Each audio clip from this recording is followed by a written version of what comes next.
Bueno, pues muy buenos días. Me da mucho gusto saludarles y pues comienzo por ofrecerles una sincera disculpa. Tuve pues no precisamente un contratiempo, sino más bien un congestionamiento vial y esto me retrasó. Pero bueno, pues ya estoy aquí, vamos a dar comienzo. El día de hoy el tema que nos convoca es sobre representación política, participación y crisis de los partidos políticos. Bueno, el título es sumamente sugerente porque, pues de entrada, la palabra crisis es de llamar la atención, ¿no? Aunque en ocasiones se utiliza un tanto con cierta ligereza. Se habla de que la democracia está en crisis, la economía está en crisis hasta el equipo de fútbol de los Pumas de la UNAM, ¿no? Entonces, a veces se utiliza con mucha ligereza esta expresión de la crisis, ¿no? Entonces, bueno, vamos a ver realmente si los partidos pudiéramos considerar que se encuentran en una crisis, atendiendo a, pues por una parte, a la teoría, que es lo que nos plantea la teoría que tendrían que ser los partidos políticos, y contrastarlo con la realidad. ¿En qué medida se corresponden estas actividades que hoy por hoy realizan los partidos políticos, en contraste, como lo comento, con los aspectos teóricos? Bueno, para la exposición me voy a permitir apoyarme en una presentación de PowerPoint. Vamos a utilizar este material en las dos sesiones que me corresponde participar con ustedes. Entonces, bueno, denme un segundo para compartírselas. También les adelanto que, bueno, pues si a alguien le interesa la presentación, este, con todo gusto se la puedo hacer llegar. Únicamente les pediría que me la soliciten por correo electrónico, para lo cual les comento mi cuenta de correo. Es muy sencilla, es mi nombre, rafael.caballero, con el dominio del Tribunal Electoral, rafael.caballero@te.gov.mx.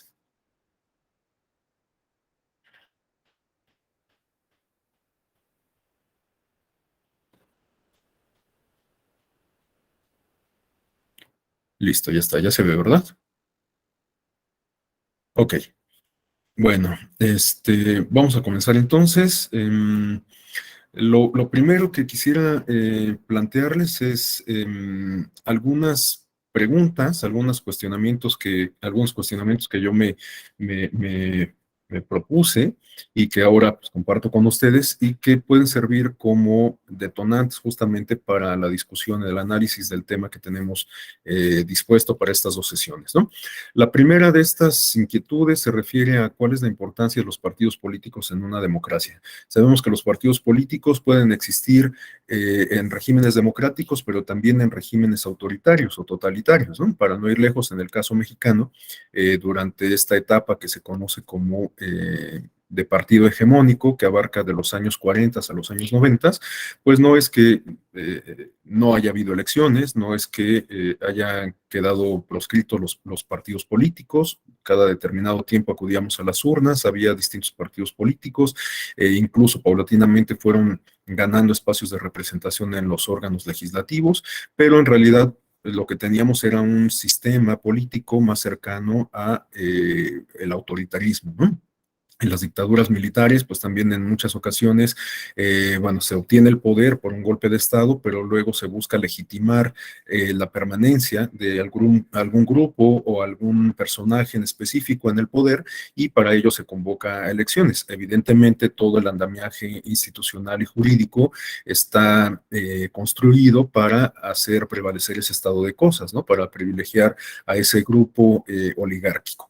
Entonces, bueno, los partidos políticos pueden estar presentes tanto en los regímenes autoritarios como en los regímenes democráticos, aunque pues casi de manera inherente estos son consustanciales a la democracia, ¿no? Bueno, una segunda pregunta detonante se refiere a si acaso en la actualidad los partidos políticos cumplen con sus funciones. Bueno, vamos a revisar justamente cuáles son estas funciones que están llamados a cumplir los partidos políticos. Y por último, una tercera pregunta se refiere a qué retos afrontan los partidos políticos en el futuro inmediato. Es decir, si acaso cabría la posibilidad de pensar que en algún momento los partidos políticos puedan dejar de existir y dar paso a alguna nueva institución, a alguna nueva forma de organización o de socialización política que permitan igualmente el funcionamiento de los sistemas políticos, en particular de la democracia, ¿no? Bueno, estas son algunas preguntas detonantes que quizás podamos retomar hacia el final de la segunda sesión, sobre todo, de la que vamos a tener el lunes, cuando dejemos dispuesto un espacio de intercambio, de retroalimentación entre todos. Bueno, al respecto también quisiera comentarles que con independencia de que tanto esta sesión como la que vamos a tener el lunes cuenten con este espacio exprofeso para que tengamos un intercambio, una retroalimentación. Por favor, a lo largo de la exposición, si alguien desea hacer alguna aportación, algún comentario, plantear alguna inquietud, hágalo con absoluta libertad. Veo por ahí a don Carlos Oropesa, me da mucho gusto saludarlo. Él siempre suele ser muy participativo y bueno, pues le consta que en cualquier momento pueden hacer cualquier intervención que deseen, ¿no? Bueno, vamos a continuar con la siguiente lámina. Esta lámina se refiere a una premisa que me parece fundamental que tengamos en cuenta, ¿no? Es algo que, pues, a estas alturas del partido ya deberíamos de tener muy claro, no solamente por el desarrollo que ha tenido la democracia en nuestro país, sino también considerando los contenidos en específico que ustedes han revisado en este diplomado de partidos políticos. Esta premisa elemental se refiere a entender la democracia en términos sustancialmente representativos. Hoy por hoy, los regímenes que ostentan esta categoría de democracia son fundamentalmente representativos, es decir, que consisten, si se me permite la expresión, en una serie de mecanismos que nos permiten delegar ciertas responsabilidades a determinados agentes políticos que van a tomar las decisiones públicas en beneficio de la comunidad, ¿no? Bueno, este encargo se hace, como todos lo sabemos, a través del ejercicio de un derecho político que es el derecho al voto, ¿no? Acudimos a las urnas cada determinado tiempo, votamos por las personas que consideramos que tienen el mejor perfil, las mejores propuestas en beneficio de la comunidad y del catálogo de ellos, del repertorio de candidatos, de candidatas, bueno, pues la que obtenga el mayor número de votos es la que gana y por lo tanto, bueno, pues adquiere esa posibilidad de integrar los órganos de decisión, ¿no? Sean estos de representación política, como son los órganos parlamentarios o legislativos, o bien los gobiernos. En el caso de México y prácticamente de toda América Latina e incluso de Norteamérica, con excepción de Canadá, tenemos la oportunidad de elegir a el jefe de Estado y el jefe de gobierno, es decir, a el presidente de la nación. En el caso de Canadá, bueno, sabemos que tienen un primer ministro. En el caso de los Estados Unidos, bueno, se vota por el presidente, aunque tienen un sistema electoral no directo, se vota por la integración de colegios electorales y los colegios electorales son quienes finalmente deciden quién será el presidente de la nación. En el caso de México y de la mayoría de los países de América Latina, de hecho, todos tenemos la posibilidad de votar directamente por el jefe de Estado y el jefe de gobierno de las naciones, que es el presidente de la República, ¿no? Bueno, entonces tenemos que las democracias son sustancialmente representativas. Esto es así desde los orígenes de la democracia liberal. Sabemos que como consecuencia de estos grandes movimientos intelectuales que se observan particularmente en Europa en el siglo XV y el XVI, el Renacimiento y sobre todo ya en la etapa de la Ilustración, bueno, pues este pensamiento precisamente ilustrado se plantea, entre otras cuestiones, la reivindicación de las personas, del ser humano, ¿no? Y en este sentido, bueno, pues se piensan, se imaginan nuevas formas de organización política distintas a la monarquía. En el origen, de hecho, las democracias, ustedes recordarán, eran sobre todo parlamentarias o monarquías parlamentarias. Hoy todavía hay algunos sistemas políticos que guardan esta forma de organización política. Tenemos el caso de España, de Inglaterra, de Italia. Bueno, en Italia no hay una monarquía, pero hasta antes de la Primera Guerra Mundial, de la Segunda Guerra Mundial, sí teníamos un monarca en Italia. Entonces, bueno, las primeras formas de organización política democrática contemporánea convivían, digamos, con esta figura del monarca, pero paulatinamente se ha venido desplazando y algunas naciones como las latinoamericanas, pues en realidad tenemos una tradición política un tanto distinta, ¿no? Sabemos que, por ejemplo, para el caso de las naciones latinoamericanas, pues tenemos un pasado más bien de tipo virreinal, si se guardaba una semejanza con la estructura monárquica, de hecho, pues el rey tenía injerencia directa, era el gobernante en estos territorios, pero era una forma de organización política un tanto distinta, ¿no? Pero bueno, a lo que voy es que desde el siglo XVI comenzaron a gestarse las bases de la democracia liberal, esta democracia que es sustancialmente representativa y que es la forma de organización política que seguimos teniendo en la actualidad. Ahora, como parte de esta reflexión, vale la pena señalar que aun cuando las democracias modernas son fundamentalmente representativas, esto no excluye la posibilidad de que se incorporen otras formas de democracia, como las formas de participación ciudadana que se inscriben en la categoría de democracia directa o de democracia participativa. De hecho, en un momento más vamos a revisar cuáles son las principales figuras institucionalizadas o susceptibles de ser institucionalizadas que permiten la participación directa de las y los ciudadanos en la toma de decisiones o de algunas decisiones, ¿no? Bueno, estas democracias representativas, como ya lo comenté, son, digamos que sinónimos, es una expresión que es equivalente a las democracias liberales, y en estas democracias, pues por supuesto que juegan un papel fundamental los derechos humanos. No hay democracia sin el reconocimiento de los derechos individuales de las personas, de las y los ciudadanos. Esta es una condición sine qua non, y bueno, pues esto se manifiesta así en toda la literatura especializada, desde los autores clásicos como Locke, Montesquieu, Rousseau, etcétera, hasta los más actuales, ¿no? Bueno, también un concepto que resulta crucial cuando hablamos de democracia es el de Estado de Derecho.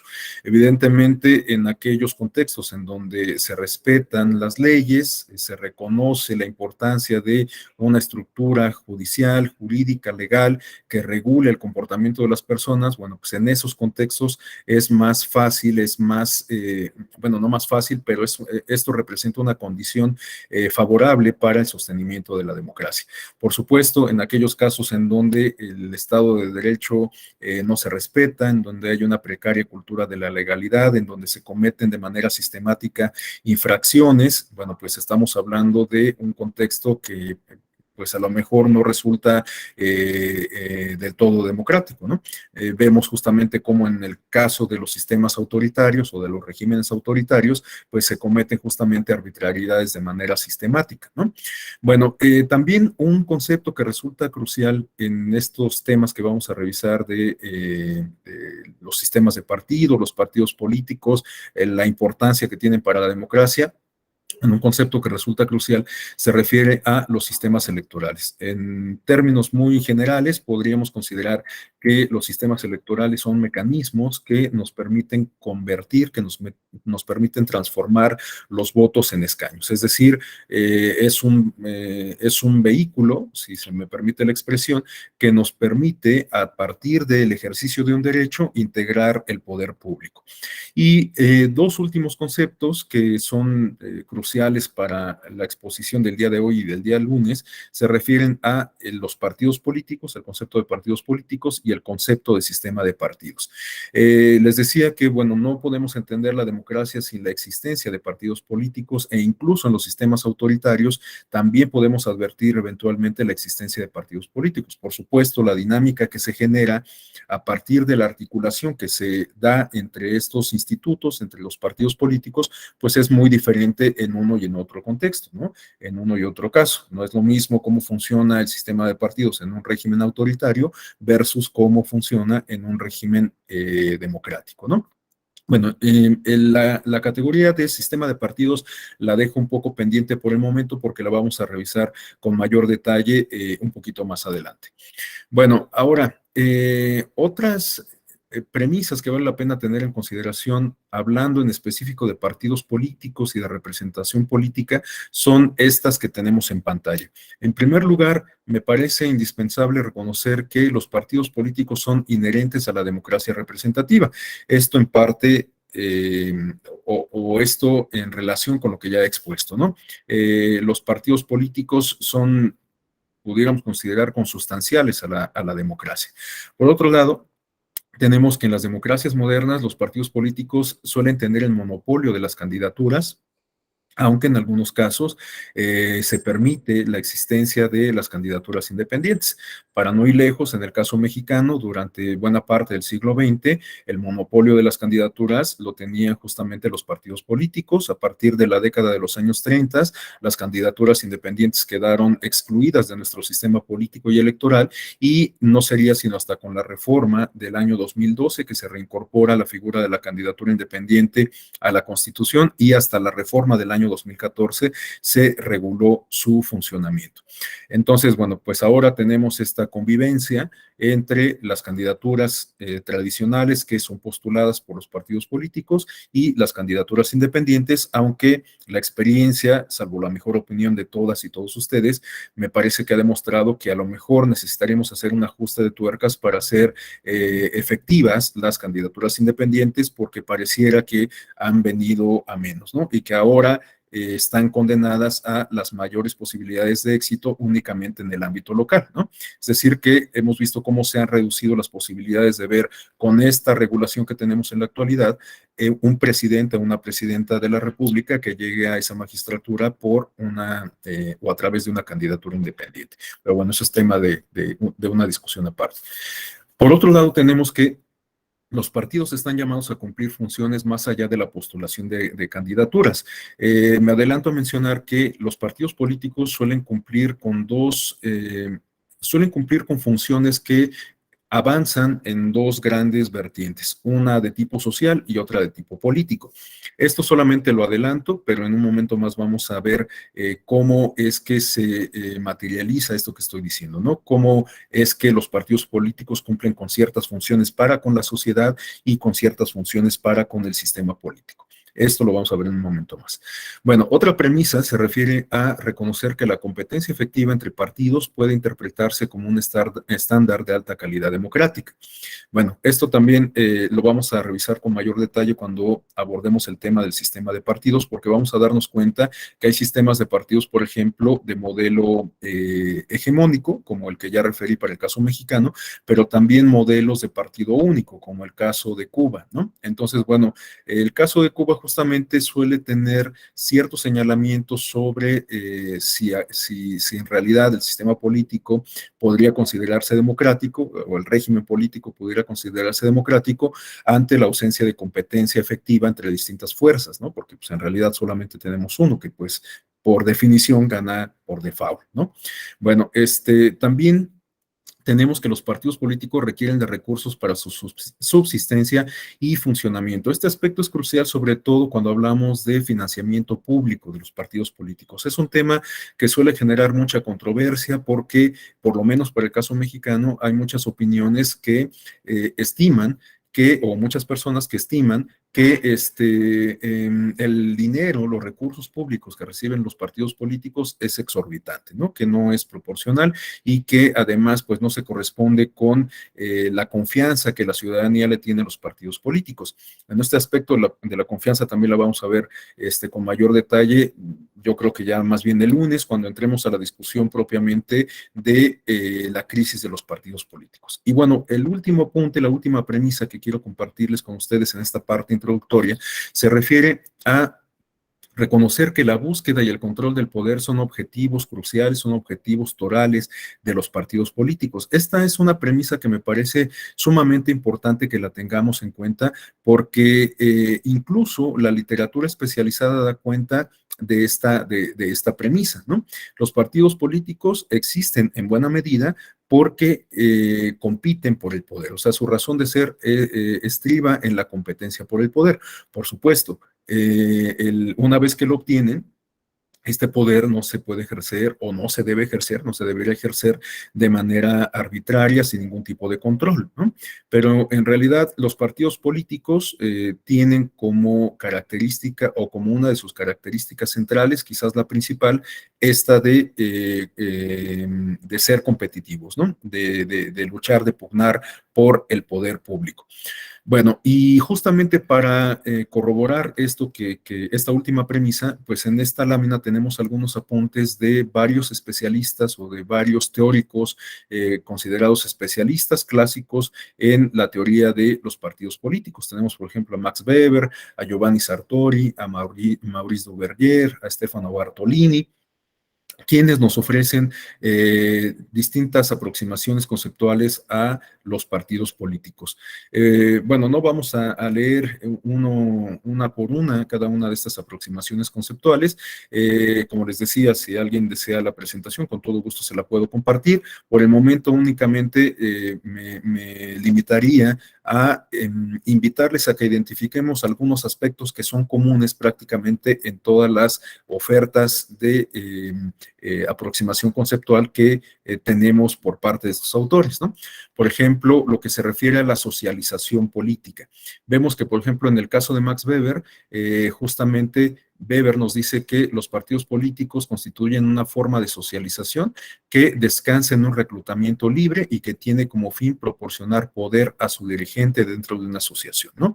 Bueno, está esta parte de la socialización, esta parte de la búsqueda del poder, que desde la lámina anterior les decía que es muy importante que tengamos en cuenta, y vamos a ver cómo estos dos elementos de alguna forma también se relacionan con las otras aproximaciones conceptuales que nos ofrecen los demás autores.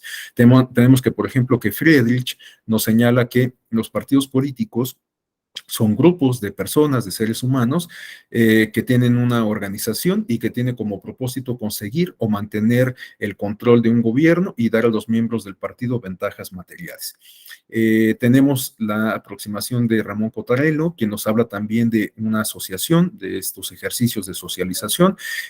Nos habla Cottarello de que los partidos canalizan determinados intereses y que los partidos aspiran a ejercer el poder político. Entonces, bueno, vemos estos elementos que constituyen un común denominador en todas estas aproximaciones conceptuales. Les digo, no nos detenemos para revisar una por una, pero la idea es justamente que identifiquemos cómo incluso en la literatura especializada podemos encontrar ciertos elementos en común, ciertos denominadores comunes en la explicación o en la descripción teórica de los partidos políticos.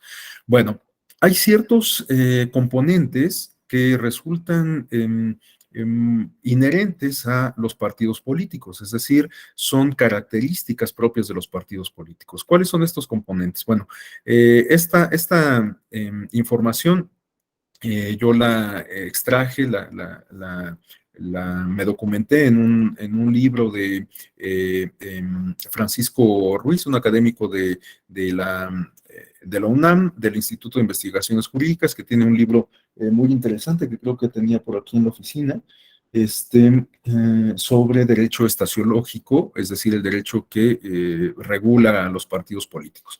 Bueno, vamos a revisar estos elementos que identifica este autor. Tenemos que uno de los principales distintivos de los partidos políticos se refiere a su composición, es decir, a el universo de integrantes. Tenemos que, sin excepción, cualquier partido político está constituido solo por una parte plural de la población, lo cual significa que su universo de integrantes no incluye a todos los habitantes del Estado. De hecho, esto explica en buena medida la propia nomenclatura, la propia denominación de estos institutos políticos. Los partidos significan que se parte la sociedad, ¿no? Que se parten los intereses, que se segmentan. Por lo tanto, los partidos políticos solamente representan a una parte de ese universo constituido por todos los integrantes de una comunidad política. Ahora, otro elemento que resulta distintivo de los partidos políticos se refiere a la clase o al grupo dirigente, a la élite dirigente. Nos dice este autor, creo que dije Carlos Ruiz, ¿no? Es Jorge Fernández Ruiz el autor que nos hace este planteamiento. Bueno, según este autor, la élite dirigente es explicada en particular por Wilfredo Pareto a partir de su teoría de las élites, y Pareto plantea que los esfuerzos de los partidos políticos de oposición están encaminados a derribar al gobierno y tomar en sus propias manos las riendas del mismo. Es decir, que las élites partidistas, pues justamente como dirigentes de los propios institutos políticos, y partiendo de la premisa que ya hemos señalado insistentemente de que los partidos buscan el poder, bueno, pues se dan a la tarea estas élites justamente de desplegar estrategias con el propósito de obtener esos espacios de toma de decisión, ¿no? Bueno, un aspecto que también resulta muy importante, yo creo que uno de los más importantes de los partidos políticos, se refiere a el aspecto ideológico, es decir, como lo dice Fernández Ruiz, al conjunto de ideas acerca de la conducción y actuación del Estado que comparten los militantes de un partido político. En ocasiones suelen distinguirse como parte de la ideología ciertos mitos y dogmas. Este aspecto ideológico, les digo que es muy importante porque durante buena parte del desarrollo de los partidos políticos, este elemento constituía un componente identitario de los partidos políticos. No es que ahora haya desaparecido por completo, pero ahora se ha difuminado bastante, ¿no? Antes era muy claro identificar cuáles eran los partidos de izquierda, cuáles eran los partidos de derecha, cuáles eran los partidos comunistas, cuáles eran los partidos confesionales como los demócratas cristianos. Ahora, bueno, aun cuando muchos partidos siguen teniendo en su nomenclatura, en su denominación, estas categorías, lo cierto es que el aspecto ideológico se ha debilitado sustancialmente, ¿no? Esto, de hecho, se explica también a partir de la teoría de sistemas de partidos y del desarrollo de los propios partidos a partir de categorías como la de partido cártel o partido profesional electoral o partido atrápalo todo. Esto lo vamos a ver en un momento más también. Bueno, otro aspecto fundamental se refiere a el objetivo, a los objetivos que se trazan los partidos políticos. Bueno, de alguna forma ya lo hemos mencionado, de hecho reiteradamente, el principal objetivo de los partidos políticos consiste en asumir el poder político. Logrado este objetivo, se puede instrumentar en ejercicio del propio poder político un determinado programa igualmente político-social, acorde con el modelo de Estado o con la ideología del partido en cuestión. Esto es lo que explica que pues también tengamos gobiernos de izquierda, gobiernos de derecha, gobiernos socialdemócratas, porque el ejercicio de gobierno de alguna manera puede estar orientado a partir de la ideología que distingue al partido en el poder, ¿no? Y por último, tenemos este componente de la finalidad. Se refiere al ejercicio del gobierno de conformidad con el conjunto de ideas y programas que configuran el modelo de Estado propuesto por el partido. Todo esto de acuerdo al planteamiento que nos hace este autor Jorge Fernández Ruiz. Bueno, les decía que íbamos a revisar cuáles son las funciones que cumple el partido político para con la sociedad y para con el régimen político. Bueno, pues algunas de estas son las que aparecen en estas dos columnas de la lámina que tenemos en pantalla. Tenemos que el partido político cumple con algunas funciones para con la sociedad, por ejemplo, articulando demandas sociales, ¿no? Hay algunos partidos políticos que justamente a partir del aspecto ideológico, por ejemplo, recogen las demandas que provienen de los sectores menos favorecidos, por ejemplo, del sector obrero, del sector campesino, de las minorías raciales o étnicas, de las minorías definidas por sus preferencias u orientaciones sexuales, etcétera, ¿no? Entonces, bueno, los partidos políticos pueden articular estas demandas. Bueno, me estoy refiriendo a los partidos de izquierda, pero también tenemos el caso de los partidos de derecha, ¿no? En muchas ocasiones los partidos de derecha suelen representar los intereses, bueno, por supuesto, de muchos sectores de la población, pero quizás con mayor claridad respecto a los intereses de las clases o de los grupos económicos de una sociedad determinada, ¿no? O de los grupos religiosos, o qué sé yo, ¿no? Hay que partir de la premisa de que pues, una sociedad es plural, hay distintos intereses los partidos políticos pueden canalizar todos estos intereses en atención a el factor ideológico, como ya lo comentaba, ¿no? Bueno, esto se relaciona justamente con el siguiente aspecto, la agregación de intereses y, bueno, otros aspectos que podríamos identificar como funciones que cumplen los partidos políticos para con la sociedad se refieren a el reclutamiento, movilización y participación que de alguna manera permiten la socialización política. Los partidos políticos a través de estas estrategias de invitación a la ciudadanía para que se sume a sus filas, pues contribuye a la socialización política. Los partidos políticos, a través de las estrategias de campañas electorales, pues contribuye también a la socialización política, y no solo eso, sino a movilización masiva de la población, ¿no? Vemos justamente que en los contextos de campañas electorales, los partidos políticos despliegan estrategias sumamente ambiciosas que movilizan a miles de personas en todo el territorio, justamente para llevar a cabo estas actividades proselitistas, ¿no? Entonces, bueno, pues los partidos políticos pueden desarrollar distintas estrategias para la socialización política. Y bueno, esto eventualmente puede ser visto como un beneficio para la democracia. Si tenemos una sociedad que participa, que se involucra en los asuntos públicos, en este caso a través de un partido político, bueno, pues esto puede beneficiar a la democracia, porque estamos hablando de una sociedad activa que, por lo tanto, genera dinámicas al interior de la propia, del propio régimen democrático, ¿no? Y bueno, por otro lado, tenemos estas funciones que los partidos políticos cumplen no solamente con la sociedad, sino para con el régimen político. Tenemos entonces que los partidos políticos contribuyen a proyectar a la ciudadanía hacia las esferas de toma de decisión. Es decir, si retomamos este planteamiento que comentábamos hace rato de que los partidos políticos suelen tener el monopolio de las candidaturas, pues bueno, los partidos políticos permiten el acceso de las y los ciudadanos a las esferas de toma de decisión, ¿no? Entonces, bueno, los partidos, para utilizar una expresión muy coloquial, sirven como canal o como catapulta para que las y los ciudadanos podamos llegar a esos espacios de toma de decisión y representemos los intereses de otras y de otros ciudadanos. Bueno, a continuación tenemos otra función que se relaciona con las premisas que también ya hemos mencionado reiteradamente. Esta competencia por el poder es esta condición forma parte del ADN de los partidos políticos. Como les decía, en buena medida explica la razón de ser de los partidos políticos, esta cuestión de la competencia. Entonces, bueno, pues la competencia es una función que los partidos políticos, o mejor dicho, los partidos políticos desarrollan funciones que permiten tener competencia entre ellos en aras de obtener esos espacios de representación política o de gobierno, ¿no?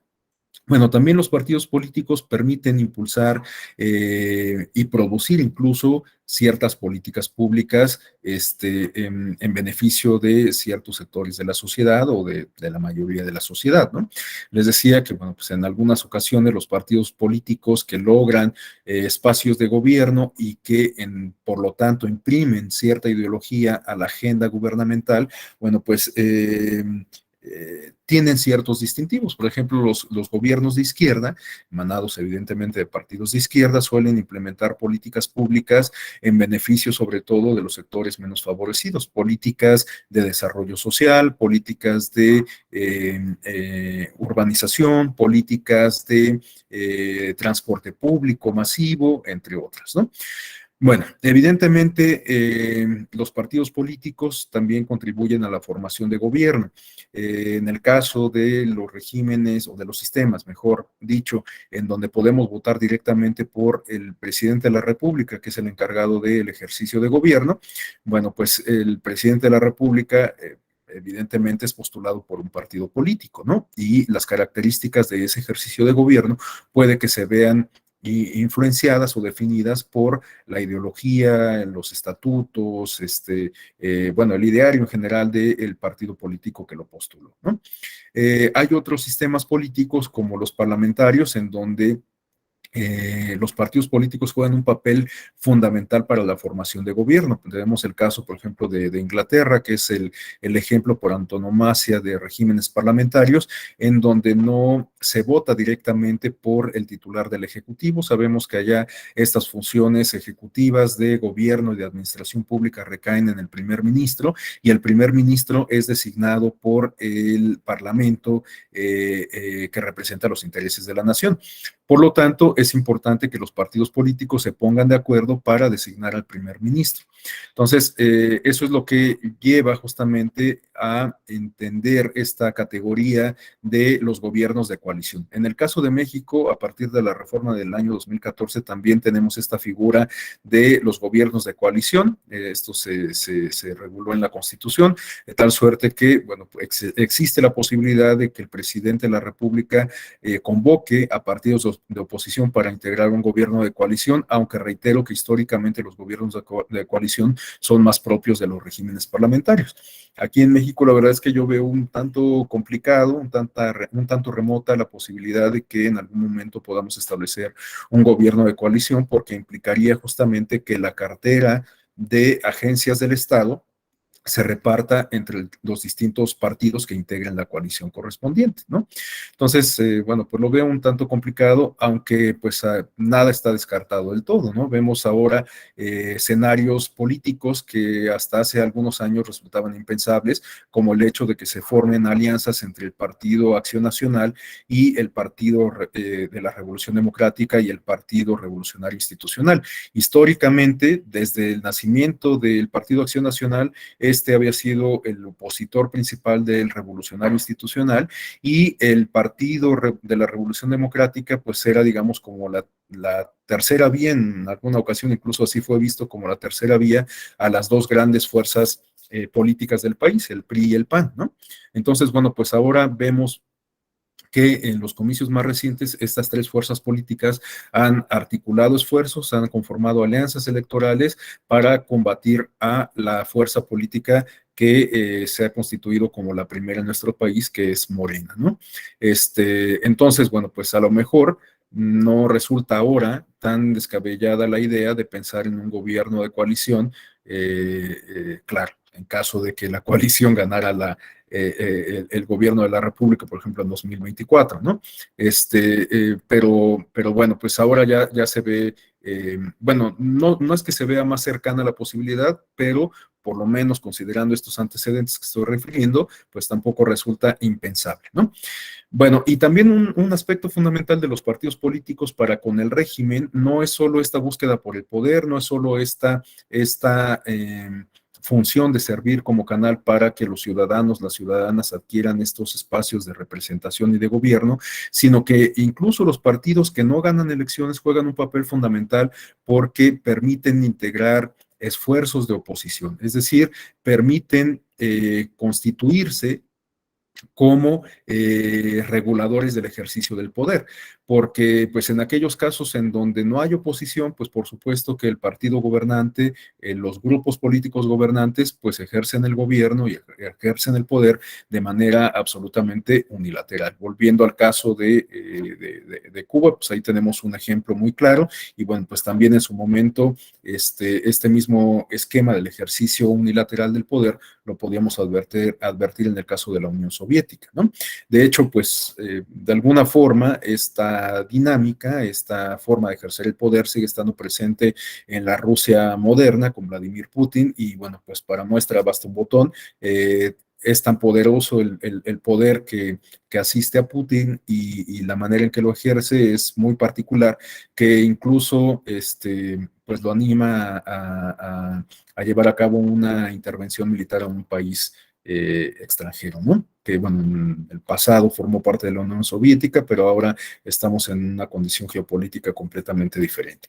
Bueno, a continuación quisiera compartirles esta lámina en donde podemos advertir la taxonomía de manera muy sintética que pudiéramos considerar de forma híbrida entre los planteamientos de Angelo Panebianco y Maurice Duverger.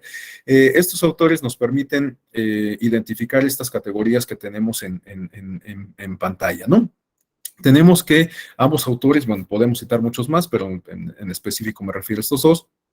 Ambos autores hablan de que en el origen los partidos políticos eran más bien un tanto elitistas. De hecho, bueno, pues tenemos algunos apuntes que nos hablan justamente del origen de los partidos políticos.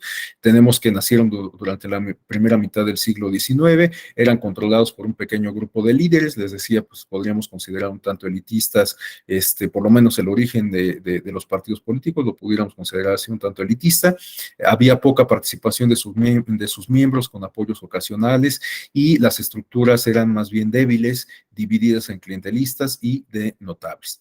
De hecho, los partidos políticos, bueno, aquí nos dice este apunte que encuentran su origen en la primera mitad del siglo XIX, aunque en realidad, bueno, los partidos políticos tienen antecedentes un tanto más lejanos, ya que, como lo comentábamos desde hace rato, su origen se remonta a la génesis de la democracia liberal, ¿no? Aunque, bueno, pues el desarrollo de los partidos políticos ha sido, ha corrido por cuenta separada, bueno, no precisamente por cuerda separada respecto a la democracia, pero digamos que ha tenido un desarrollo individual. Bueno, una segunda categoría que nos plantea la literatura especializada se refiere a los partidos de masas. Estos partidos surgen en la primera mitad del siglo XX con la extensión del sufragio y las ideologías, y se distinguen por ser organizados en secciones o células, centralizados, fuertemente articulados y sólidos. Cuentan con una amplia base social, activa y comprometida, y también podemos advertir lazos fuertes con organizaciones externas. Bueno, si se fijan, este tipo de partidos políticos o esta categoría de partidos políticos guarda más relación con los partidos políticos como los entendemos en la actualidad, ¿no?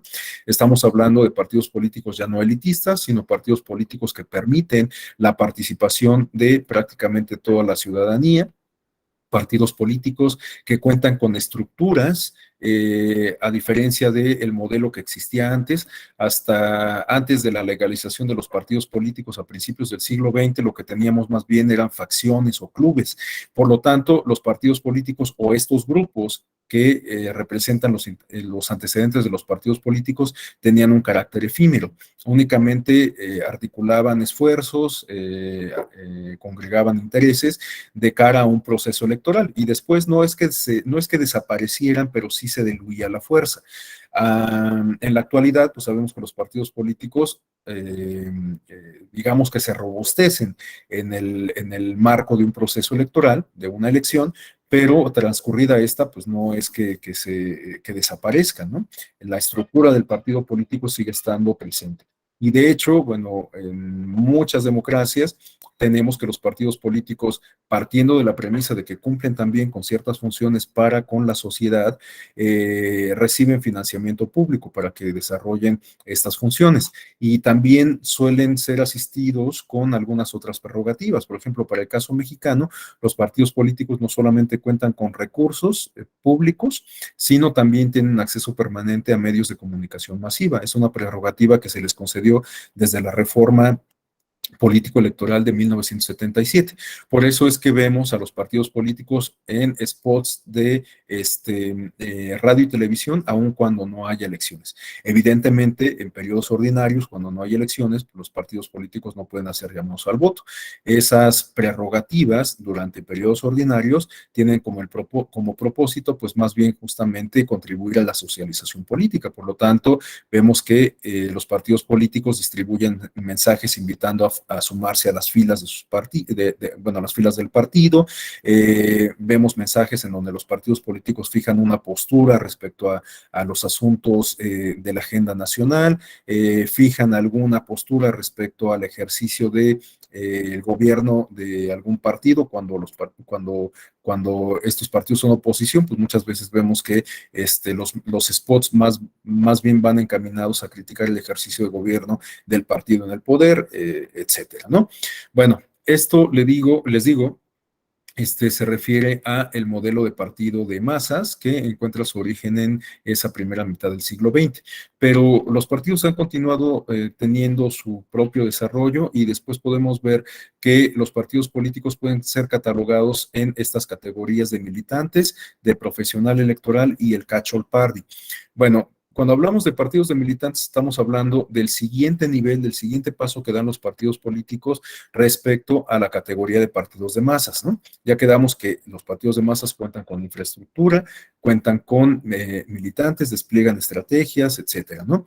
Pero los partidos políticos tienen como propósito pues ir creciendo también, ¿no? Y ir robusteciéndose como entidad política y por lo tanto uno de sus objetivos centrales consiste en ir sumando adeptos, en ir sumando militantes, ¿no?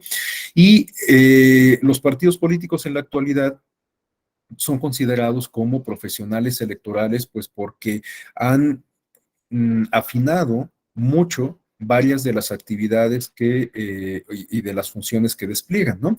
Hoy en día vemos que los partidos políticos incluso suelen recurrir a compañías de marketing, de estrategia comercial para desplegar campañas de propaganda política o electoral, ¿no? Bueno, pues esto de lo que nos habla es de una sofisticación de los partidos políticos, ¿no?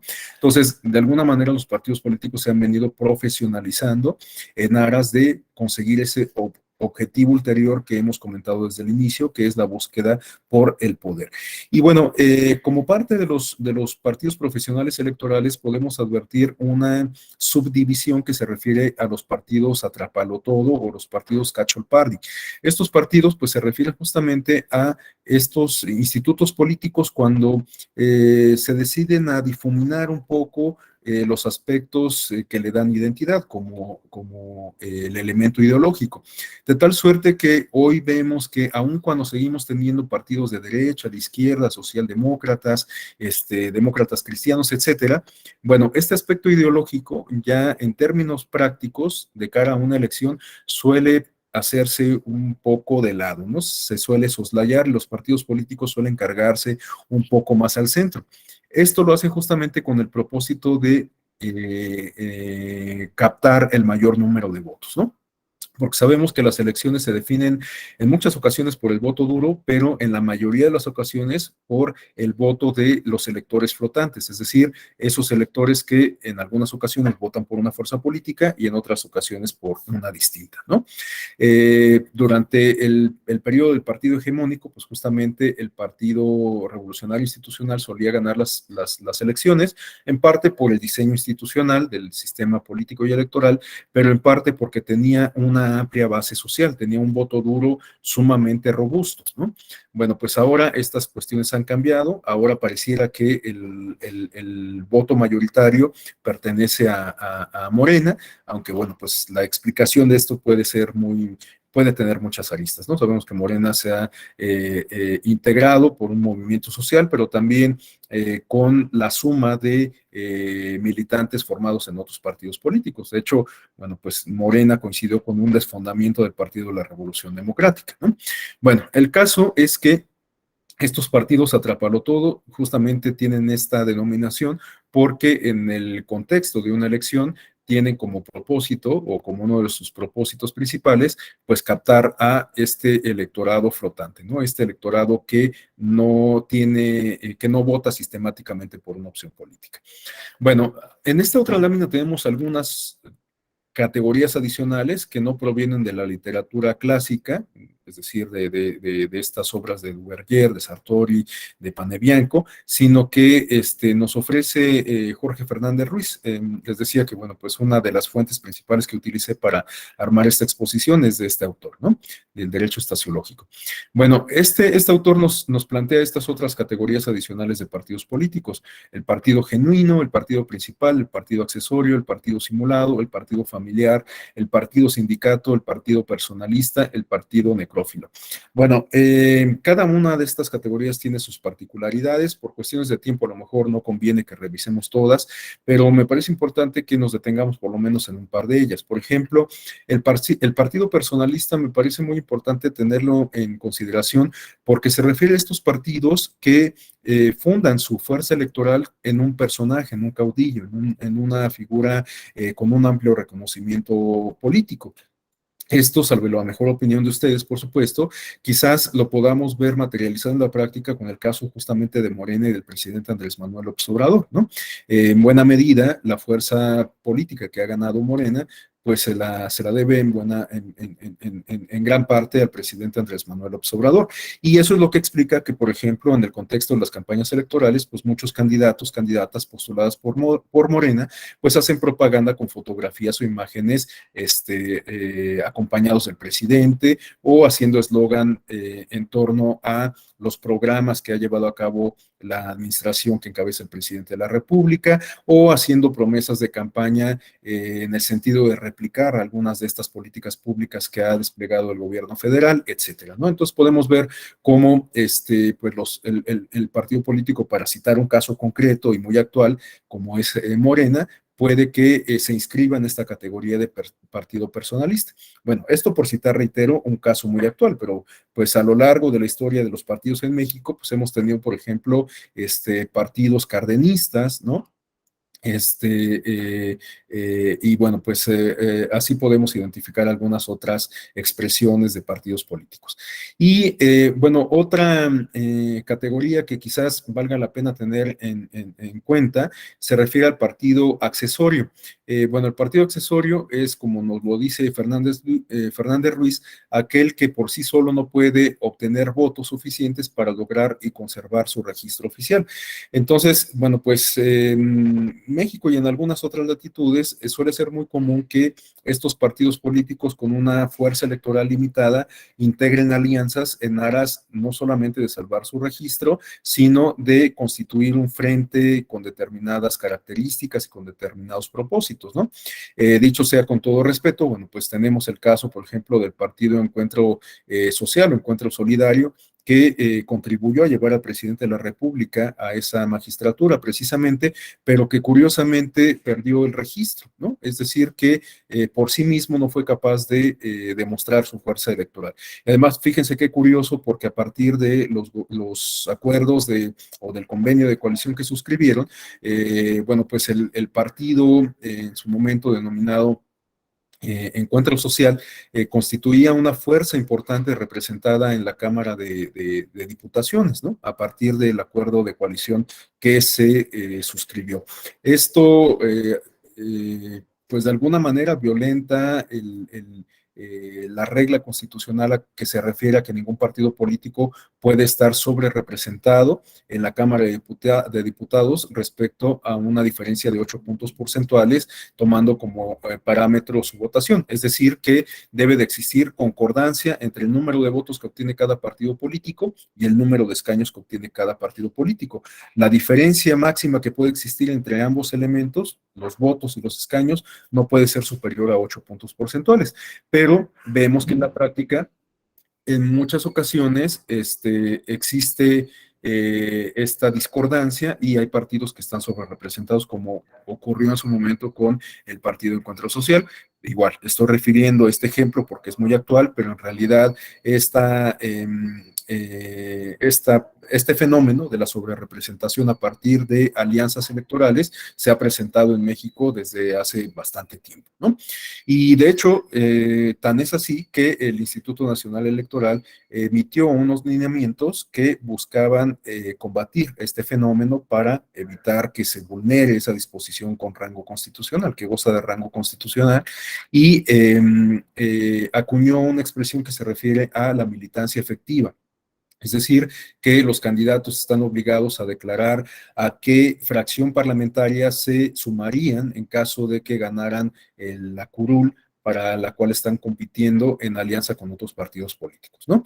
Entonces, bueno, pues tenemos algunos fenómenos interesantes respecto a las alianzas que suscriben los partidos políticos de cara a una elección y, bueno, pues ello nos sirve para ilustrar esta categoría en específico de los partidos accesorios, partidos que no pueden por sí mismos demostrar una fuerza electoral importante, que incluso en ocasiones los conduce a perder el registro, pero que eventualmente, pues con el apoyo de otros partidos de mayor arraigo, de mayor fuerza electoral, pues bueno, sobreviven o logran colocar algunos de sus candidatos en posiciones de representación política, ¿no? Bueno, a continuación tenemos esta lámina en donde podemos identificar algunas aproximaciones conceptuales sobre el siguiente concepto que que me parece importante que retomemos el concepto de sistema de partidos. Estas aproximaciones conceptuales son de la autoría de Giovanni Sartori, uno de los autores clásicos en la teoría de partidos políticos, de Segundo Linares Quintanilla y de Leonardo Valdés Zurita, quien seguramente varias y varios de ustedes identifican, porque además de ser un académico con una trayectoria profesional muy importante, fue presidente del Instituto Federal Electoral. Bueno, la primera aproximación conceptual es la que nos ofrece Giovanni Sartori, y Sartori define el sistema de partidos como un sistema de interacciones que es resultado de la competencia entre partidos. Esto es, el sistema de que se trata guarda relación con la forma en que se emparentan los partidos entre sí, con cómo cada uno de los partidos es función de los demás partidos y reacciona, sea competitivamente o de otro modo, a los demás partidos. Es decir, que la aproximación conceptual que nos ofrece Sartori nos habla de justamente cómo se da una interacción entre los distintos partidos políticos y cómo uno puede ejercer cierta influencia respecto a los demás partidos políticos, ¿no? O bien los demás partidos políticos pues también pueden ejercer una influencia de manera individual sobre cada uno de los partidos que integran el sistema. Bueno, la siguiente aproximación es la de Segundo Linares Quintanilla, quien nos dice que el sistema de partidos se refiere al conjunto de principios, reglas, formas y características que distinguen y definen la existencia y la actuación de los partidos políticos en un estado determinado. Nuevamente vemos algunos elementos en común, como lo que se refiere a la articulación que se da entre los partidos políticos, ¿no? Cómo actúan estos entes políticos y cómo eventualmente pueden influir en los demás partidos. Y la última aproximación conceptual es la de Zurita, quien nos dice que los sistemas de partidos se refieren a el espacio de competencia leal entre los partidos, orientado hacia la obtención y el ejercicio del poder político. Bueno, esta definición que nos ofrece Leonardo Valdés me parece que es un tanto idealista, porque no necesariamente los partidos políticos que integran un sistema compiten de forma leal, ¿no? De hecho, puede ser el caso que los partidos busquen el poder, como ya lo quedamos, como ya lo comentamos, es uno de sus objetivos centrales, pero no de una manera leal, y de hecho en algunas ocasiones ni siquiera de manera legal. Vemos que los partidos políticos en ocasiones trastocan la norma en aras de obtener un espacio de representación política o de gobierno, ¿no? Entonces, bueno, pues me parece un tanto idealista la expresión de Leonardo Valdés, pero bueno, pues es una definición que también aporta para entender este concepto de sistema de partidos. Ahora, los sistemas de partidos los podemos clasificar de acuerdo a lo que nos plantea Giovanni Sartori en esta taxonomía que aparece en pantalla. Tenemos partidos políticos, sistemas de partidos de tipo unipartidista, bipartidista y multipartidista, y los modelos multipartidistas a su vez se pueden clasificar en subdivisiones.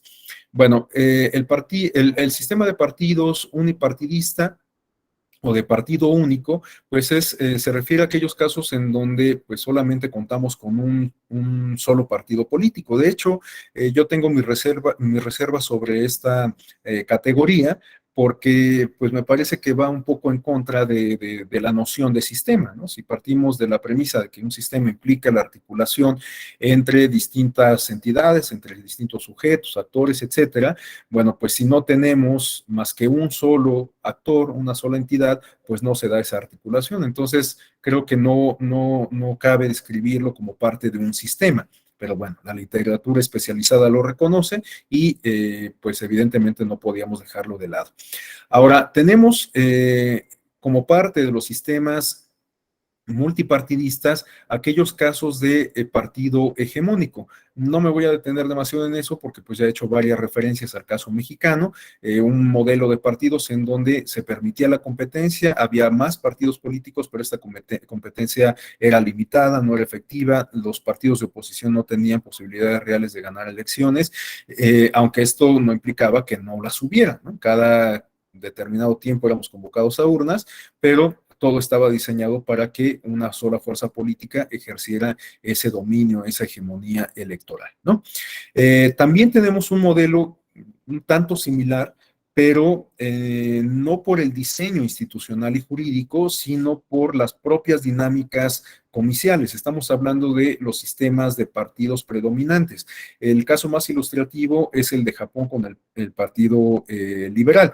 En este caso, bueno, pues tenemos un sistema electoral en donde se permite la existencia de distintos partidos, hay reglas que permiten la competencia efectiva, pero hay una fuerza electoral que suele ser favorecida con el voto de la mayoría de la población.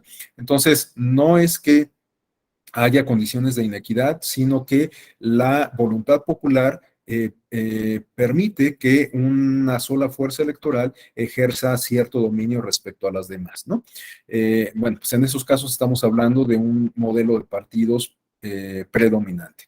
Ahora, tenemos también el modelo de partidos bipartidista, que quizás se encuentre su principal representante en el caso de los Estados Unidos de América, ya que sabemos que ahí, sobre todo en el ámbito federal, y esto se manifiesta en particular en las elecciones presidenciales, pues tenemos dos grandes partidos políticos, el republicano y el demócrata, ¿no?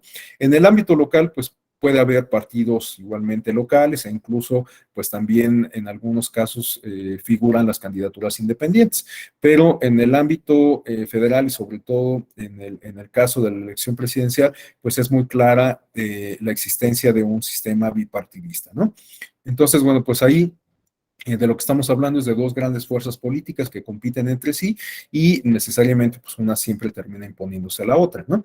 Pero las condiciones de competencia son efectivas, las dos tienen posibilidades, las dos fuerzas políticas tienen posibilidades reales de ganar y por ello es que en muchas ocasiones el resultado suele ser reservado, ¿no? No sabemos realmente quién va a ganar la elección y bueno, aprovecho este comentario último que hago para recordar que la democracia tiene que contar como condición distintiva la incertidumbre sobre los resultados electorales. Bueno, sé que esto de entrada les va a sonar bastante raro, ¿no? ¿Cómo es que la democracia tiene que garantizar incertidumbre sobre los resultados?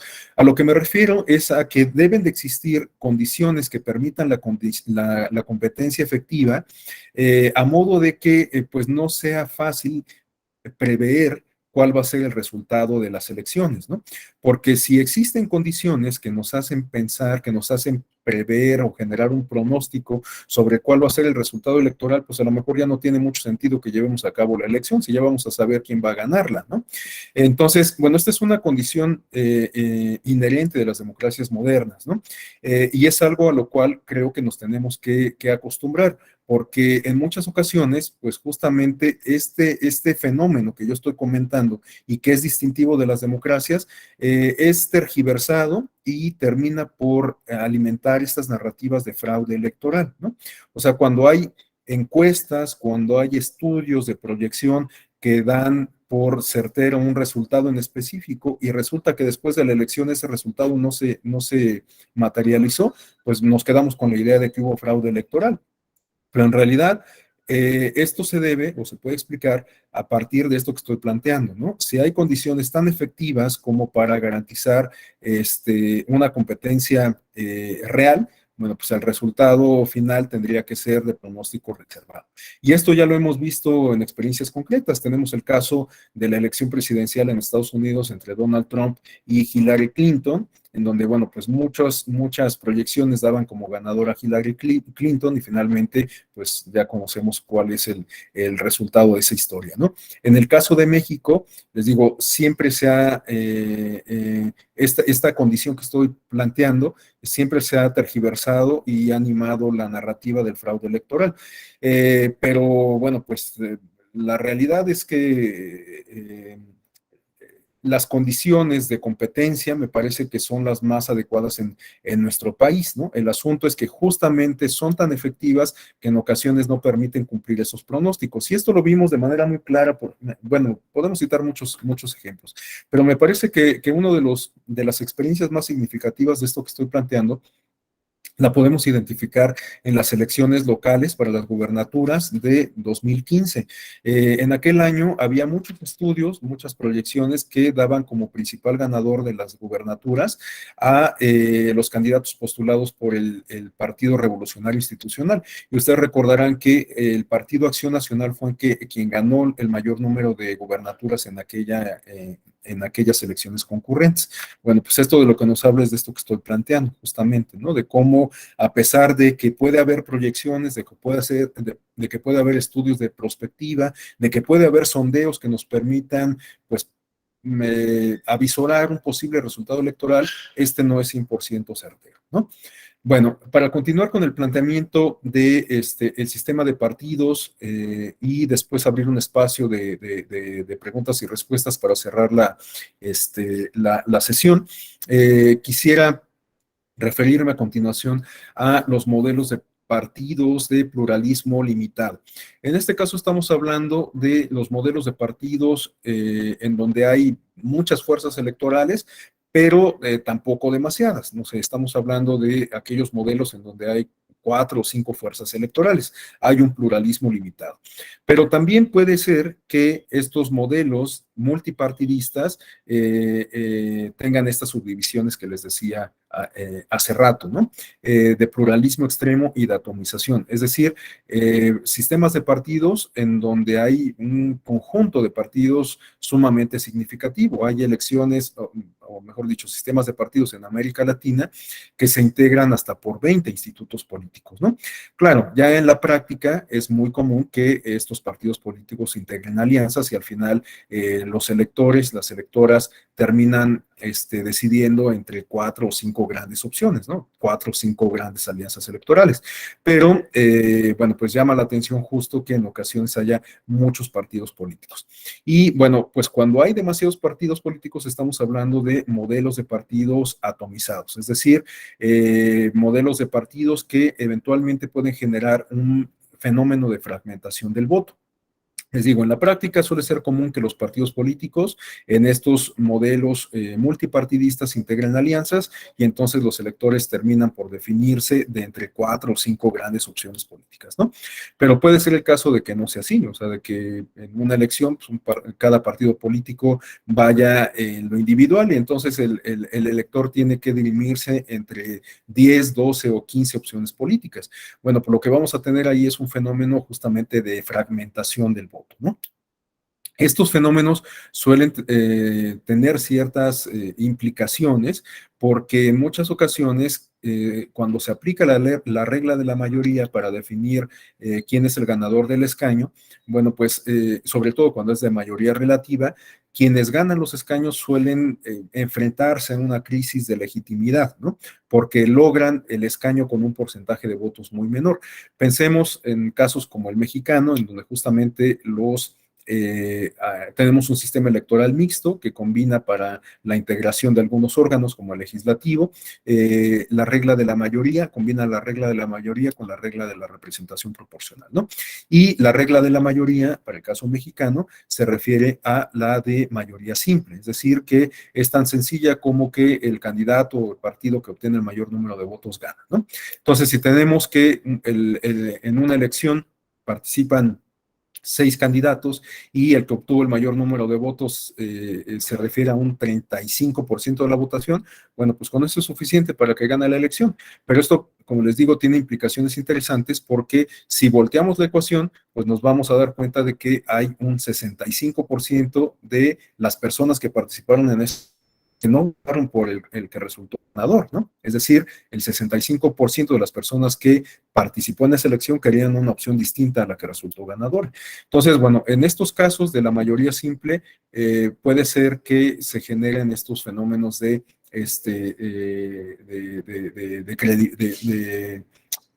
ausencia o de pobre credibilidad o de pobre legitimidad. Y bueno, pues todo esto puede eventualmente ser consecuencia del diseño institucional del sistema de partidos, ¿no? que es de tipo atomizado y que por lo tanto pues genera estos fenómenos de fragmentación del voto. Bueno, nos faltan 30 minutos para que concluya la sesión, pero pues me parece que para que esto no sea un soliloquio y para que tenga algo que decir el próximo lunes, pues yo dejaría hasta aquí la intervención a mi cargo para que podamos abrir el espacio de intercambio y escuchar sus opiniones. Así que bueno, pues no sé si alguien desea hacer alguna intervención, algún comentario, alguna precisión respecto a lo que he comentado hasta ahora.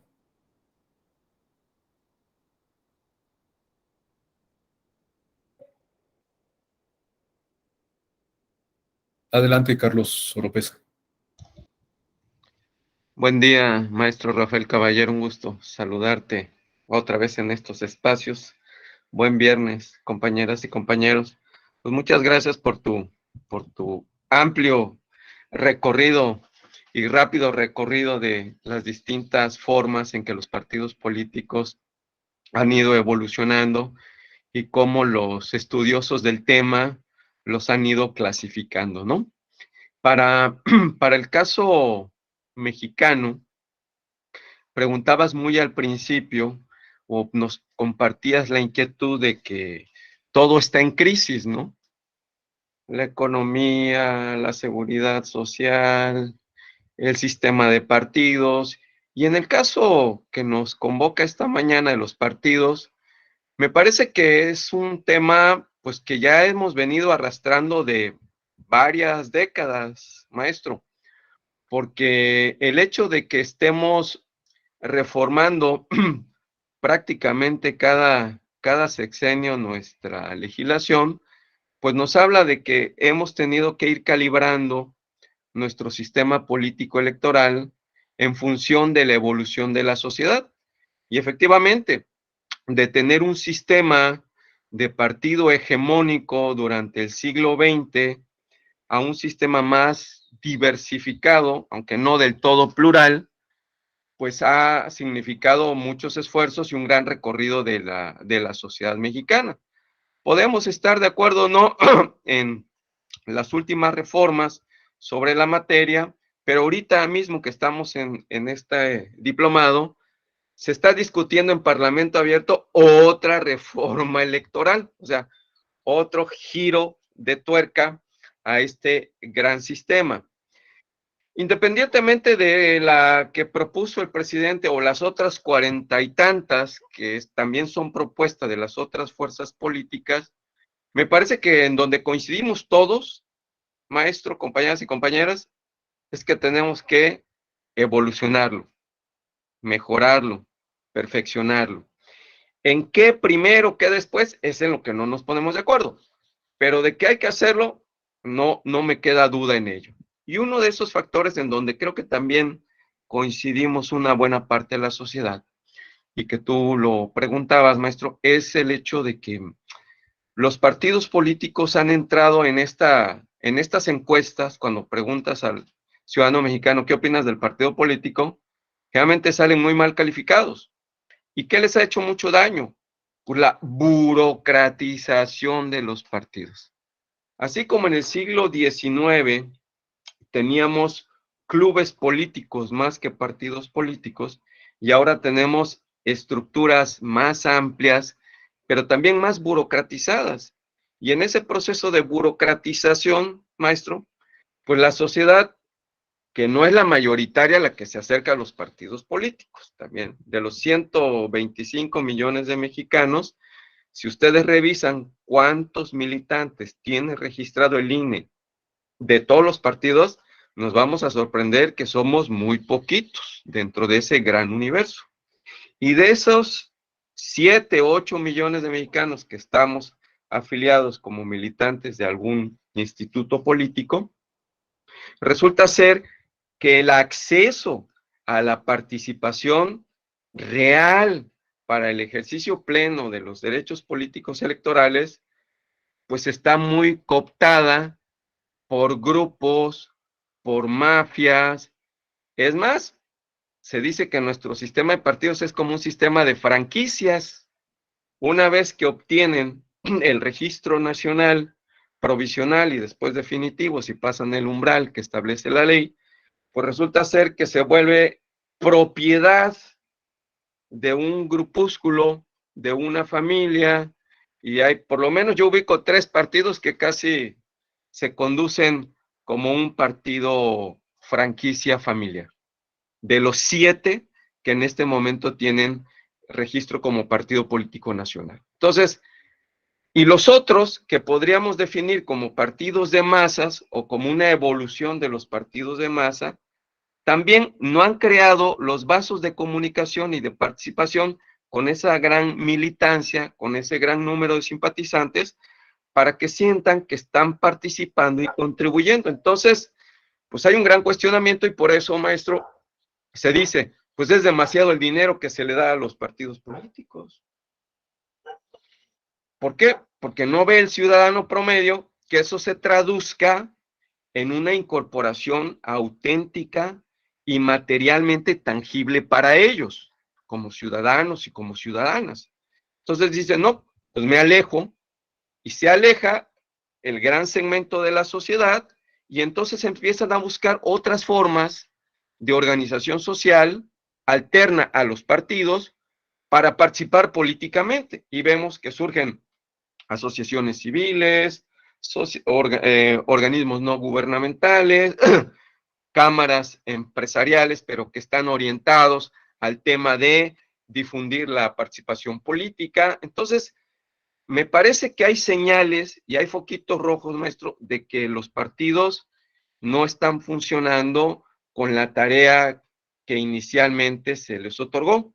Y lo otro que habría que replantearnos es, los partidos les vamos a dar el rol de solo ser el vínculo con la sociedad para llegar al poder, o les vamos a dar funciones secundarias como contribuir a la formación de la educación cívica de los mexicanos y de las mexicanas, pero que sea un rol activo y no circunstancial, coyuntural, que unos partidos sí tienen instituto de formación política y otros no, otros escuela de cuatro y otros, pues si se acuerdan es porque la ley les exige que destinen un pequeñísimo porcentaje de las prerrogativas que marca la ley, el 3, el 1%, para este tipo de tareas, pero no hay un interés real, legítimo, de formar cívicamente a la sociedad. O le vamos a dar otros papeles que permitan que los partidos se justifiquen como organizaciones de tiempo completo, porque uno de los planteamientos en esta reforma electoral, maestro,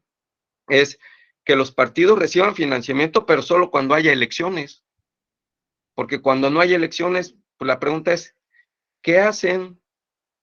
Lo que llamamos las actividades ordinarias, pues que mantienen una burocracia, porque hay partidos que realmente ni siquiera están fomentando la cultura cívica, la formación política, pues no, entonces dicen, pues ¿para qué destinamos un recurso? Destinémoslo para cuando haya campañas, cuando haya procesos electorales, cuando se definan candidaturas, pero cuando no haya procesos electorales, ¿por qué hay que destinarle recursos públicos? Y la otra, maestro, que a lo mejor te voy a pedir que me compartas tu presentación por correo como nos lo solicitaste. Hay un autor ruso, de origen ruso, Ostrogorsky, Moisei Ostrogorsky, de principios del siglo XX, donde hablaba ya de crisis de partido. Fíjate, doctor, estamos hablando de 1912, 1914, previo a la Primera Guerra Mundial, y ya hablaba de crisis de partidos políticos, y hablaba de que la sociedad podría evolucionar a impulsar movimientos causa, o sea, organizarse cuando hubiera una causa que aglutinara a la sociedad, luchar por ella, y una vez que se cumpliera esa causa, pues se disgrega y así movilizar. Entonces es un enfoque muy, muy interesante que ahora en el proceso electoral que hubo en Colombia recientemente, con el pacto histórico que llega al poder por primera vez la izquierda en Colombia, vimos que esa coalición del pacto histórico no se conformó solo de partidos políticos, maestro Rafael. Se conformó 17 organizaciones y de esas 17, solo 4 partidos políticos. Las otras 13, organizaciones de la sociedad civil, movimientos sociales, populares. Entonces, eso habla de que las sociedades ya estamos buscando otras formas. Y si en este giro de tuerca no le damos la realidad y la vigencia de los partidos políticos, entonces hay que abrirle la puerta a las otras organizaciones, así como decías tú, de las candidaturas independientes, que resulta insuficiente el marco que les dimos, después de que les negaban la posibilidad, el marco que les dimos en algunos estados, doctor, perdón, maestro, es más difícil ser candidato independiente que crear un partido político local. Te piden más requisitos para unas candidaturas de gubernaturas o algunas alcaldías, te piden más firmas que para formar un partido político local. Entonces yo creo que tenemos que analizar muy seriamente como sociedad si los partidos políticos les vamos a dar ese papel solo de máquinas electorales o que tengan un rol más permanente en la sociedad, o abrirle la puerta, fortalecer las candidaturas independientes, que me parece un instrumento que no le hemos dado su justa dimensión como una posibilidad, y dos, abrir la puerta a otras organizaciones de la sociedad que no sean solamente partidos políticos, candidaturas independientes. Ahí tenemos las agrupaciones políticas nacionales, maestro, tenemos agrupaciones políticas estatales, y por qué no fijar en otras figuras asociativas que permitan una concurrencia más efectiva y más plural para el ejercicio de los derechos políticos electorales. Es cuanto y muchas gracias por tu presentación. No, al contrario, muchas gracias a don Carlos Oropesa. Plantea muchas aristas que, bueno, pues de hecho es difícil como abordar todas. Unas de ellas las vamos a, a retomar en la sesión del día lunes cuando entremos a esta parte de la crisis de los partidos políticos, o si es que hay una crisis de partidos políticos, y al tema de la participación, porque, bueno, pues el título de la asignatura es justamente representación, participación y crisis de los partidos políticos, lo cual nos habla justamente de un componente que se refiere a el papel de la ciudadanía, ¿no? El papel de la ciudadanía es fundamental en una democracia, y en este sentido los partidos políticos incluso creo que tendrían que ser entendidos como un mecanismo, como un instrumento que permite a la ciudadanía justamente obtener esos espacios de representación, como lo he comentado reiteradamente, ¿no? Bueno, algo de lo que plantea Carlos, que me adelanto a la discusión del lunes, es respecto a si acaso existen alternativas a los partidos políticos. Yo no sé si podamos plantear, digamos, o pensar en institutos, organismos, agrupaciones que en algún momento reemplacen a los partidos políticos, pero sí creo que podemos pensar en algunas formas que no, nos vuelvan absolutamente o que no nos mantengan absolutamente dependientes a los partidos políticos para participar en los asuntos públicos, ¿no? Vamos a ver que hay otros mecanismos de participación de la ciudadanía que seguramente ustedes ya conocen, vamos a comentarlos con mayor detalle, pero en particular estoy pensando en algunas propuestas que nos hacen los teóricos y los especialistas en ciberdemocracia, ¿no? En específico me refiero a la propuesta de los proxies, ¿no? Los proxies se refieren a representantes populares, pero que no cumplen con un periodo perentorio, sino que forman parte de una discusión parlamentaria sobre temas específicos. Me refiero a que, por ejemplo, si se va a discutir una reforma energética que primero tiene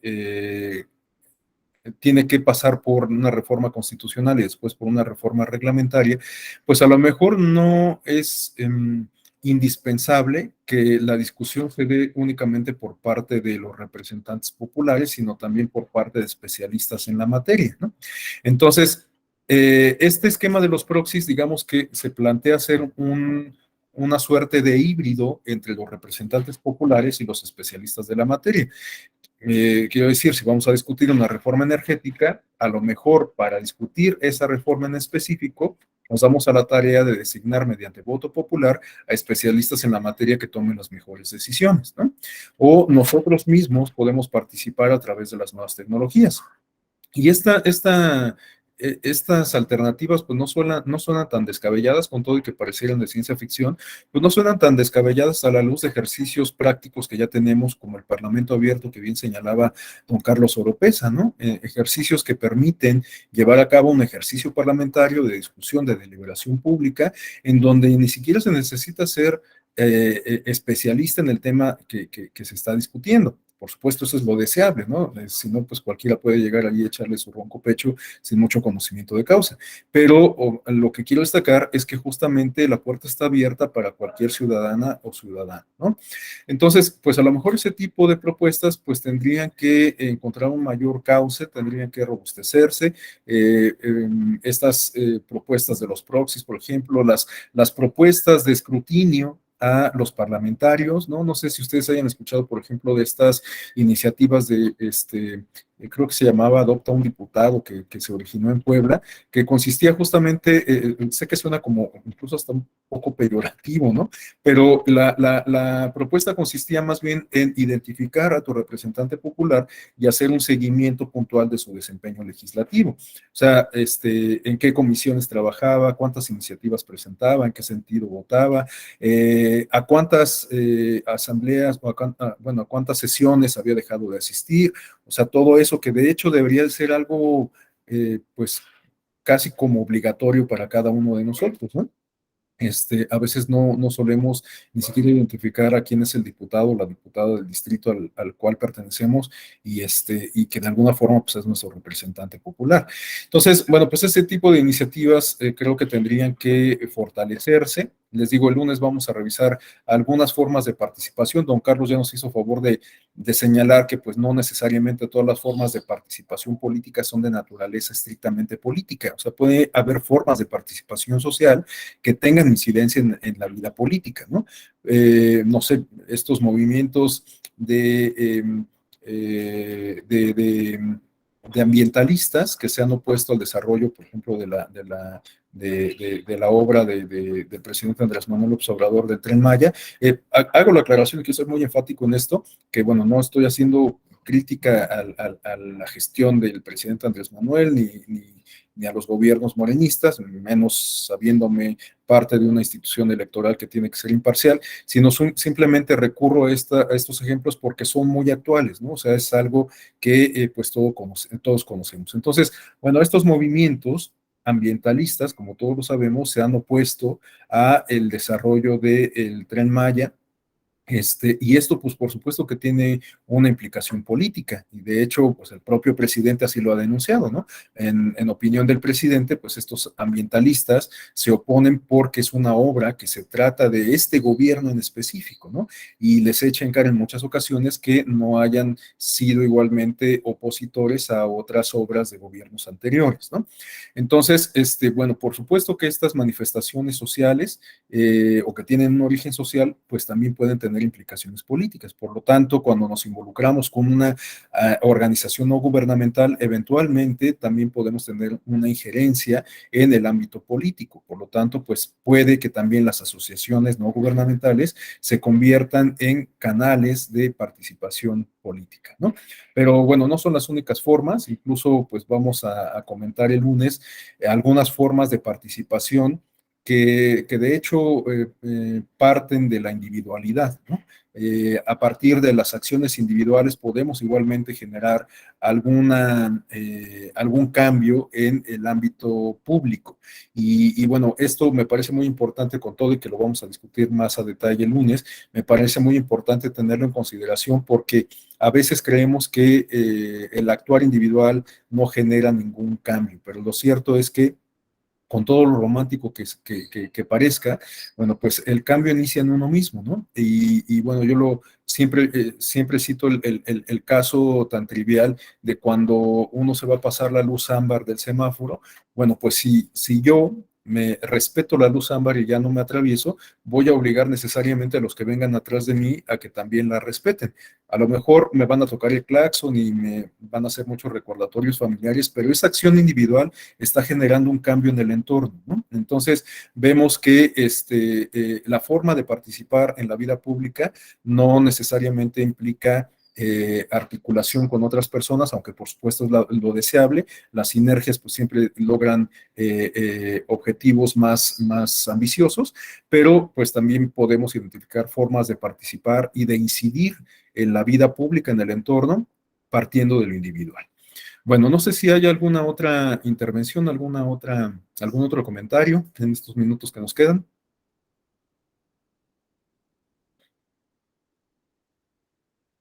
Bueno, si no hubiera intervenciones, entonces no me resta más que agradecerles su atención, reiterarles mi disculpa por el retraso. De hecho, bueno, pues me fui muy rápido, yo creo que por el estrés que traía y por eso, pues terminé, digamos, como la parte a mi cargo con bastante anticipación. Bueno, el lunes ya serán otras condiciones y con todo y que el lunes me puede ir un poco más despacio, de cualquier forma les reitero la invitación para que pues esto no sea un soliloquio, sino que se vea robustecida con la sesión, con las participaciones de todas y de todos ustedes. Bueno, por lo pronto me despido entonces, les deseo un excelente fin de semana y nos encontramos el lunes por la mañana de nueva cuenta. Muchas gracias. Muchas gracias, maestro Rafael. Buen fin de Gracias.